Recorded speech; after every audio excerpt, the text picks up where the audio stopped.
ខ្ញុំសួរពួកម៉ាឯងដូចជាចុកបងស្វាប៉ុនឯងធ្លាប់បត់ជើងនៅលើភ្នំតាម៉ៅណាអូឯង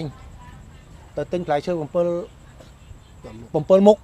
ដុតធុកនិយាយលើវត្តតែចឹងណាដូចបារាំងខ្លះយើងទៅនោមដាក់ផ្ទះគេខ្លងទ្វារផ្ទះគេបាទចឹងហ្នឹងបានថាដូចបារាំងនិយាយដល់ពេលតាមមិនចឹងក្រមហ្នឹងយើងអត់ឃើញនោមដាក់ក្បាលហ្នឹងហើយចឹងមកចឹងមិនខ្ញុំចង់មកវាយរឿងមួយដែរបើរឿងនេះគឺរឿងក៏រឿងពិតរបស់ខ្ញុំដែរបាទពាក់ព័ន្ធនឹងខ្ញុំទៅធ្វើការនៅភ្នំតាម៉ៅបាទចឹងពុកម៉ែបងប្អូនយើងខាងនៅភ្នំតាម៉ៅខ្ញុំជឿជាក់ថាគាត់ប្រហែលជាដឹងណា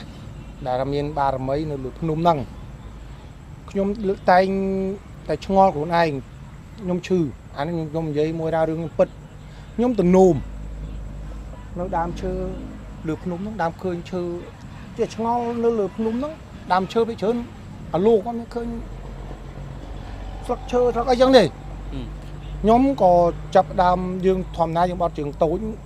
យើងមិនទៅនោមដើមឈើហ្នឹងបាទខ្ញុំផ្ទាល់មកពុកម៉ែបងប្អូនស្រាប់តែខ្ញុំឈឺអាក្របពង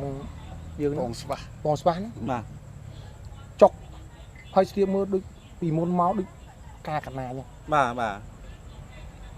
ធំមួយទូចមួយចុកធ្វើការមិនកើតដល់តែពេលខ្ញុំសួរអ្នកដែលនៅជាប់ជើងភ្នំហ្នឹងនៅភ្នំតាម៉ៅហ្នឹងខ្ញុំសួរគាត់ខ្ញុំថាខ្ញុំសួរពួកម៉ាឯងដូចជាចុក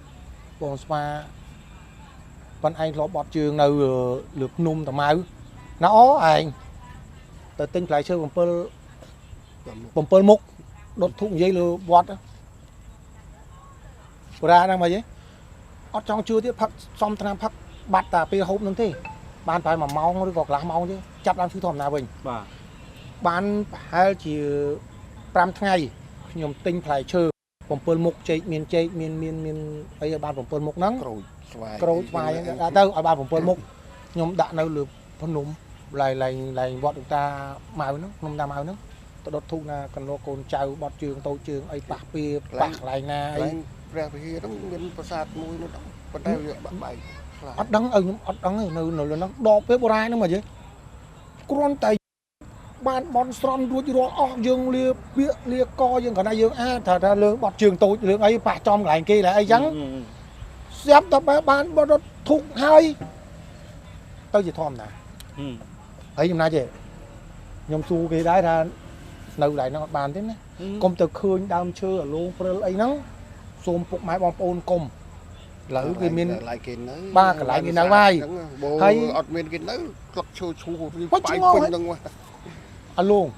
អត់មានស្លឹកឈើអីខ្ញុំឆ្ងល់ទាំងហ្នឹងហើយយើងទៅឃើញយើងអាហ្នឹងគេហៅថាអរូបីដែលយើងមើលមិនឃើញហ្នឹងមិនឃើញគេមានមកគេហើយតែចឹងណាដូចបារាំងខ្លះយើងទៅនោមដាក់ផ្ទះគេខ្លងទ្វារផ្ទះគេបាទចឹងហ្នឹងបានថាដូចបារាំងនិយាយដល់ពេលតាមមិនចឹងក្រមហ្នឹងយើងអត់ឃើញនោមដាក់ក្បាលហ្នឹងហើយចឹងមិនណា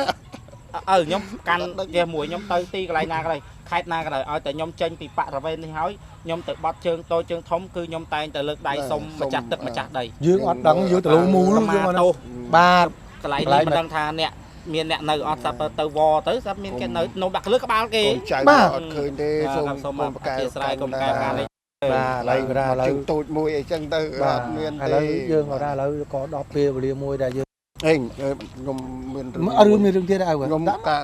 កានៅរៀននៅសាលារាជនាអូល្បីខ្មោចលងប៉ុន្តែខ្ញុំអត់ដែរបានឃើញតា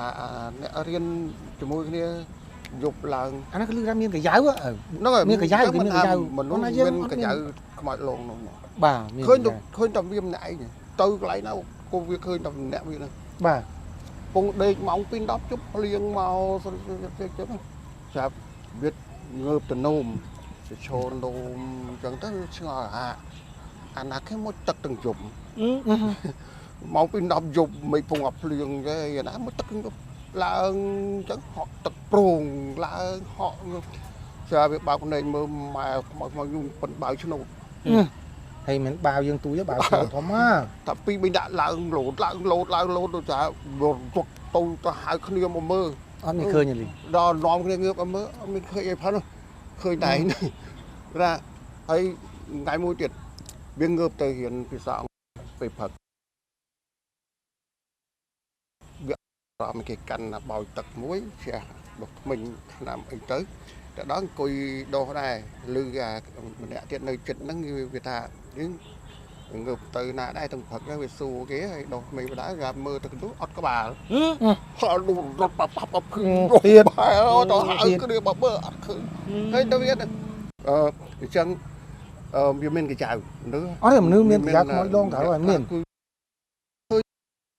ខ្មោចខូចអីដែរ គេហាក់មិនខ្មោចលោមានមែន បាទមិនមានអាហ្នឹងយើងត្រូវតែមានណាគេថាគួងឆៅកលាច់ចឹងគួងផងគួងកលាច់អាហ្នឹងក៏ត្រូវមាន បាទឥឡូវវេលាយើងវាកាន់តែ ហើយ ពី ពេលវេលានេះពេលវេ យុប លា ជនខ្លាំងណាស់ទៅហើយយើងសូមខន្តីភ័យម៉ែបងប្អូនទាំងអស់សូមគោរពលាដល់ប៉ុណ្ណេះបាទ